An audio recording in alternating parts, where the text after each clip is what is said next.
do these easy styles, then stay tuned. So for the first hijab style, I'm going to use this scarf by Morochi or Moroshi. I hope I pronounce.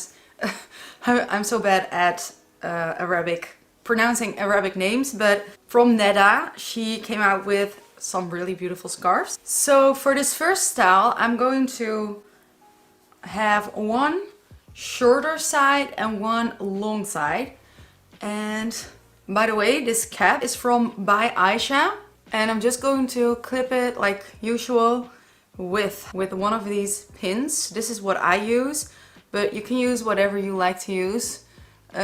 These just really work for me. And then the long piece is going to go around my head,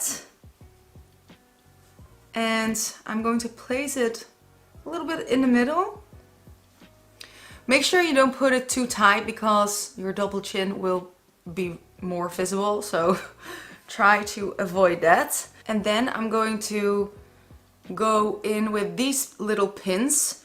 I like to use these more than the ones without this little ball on it. This is holding it a little bit more in place, because with the other ones I feel like sometimes they just go through the scarf and then it's not really secure. So I'm going to go in with the bobby pin.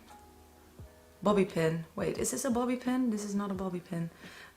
Just this little pin, and I'm going to zigzag, is that how you say that, into the scarf so that it will stay there.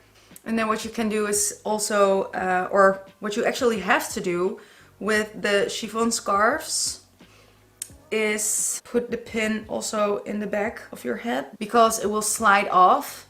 So now it's totally secured. This is my favorite style at the moment. This here is my go-to scarf at the moment, and I love it.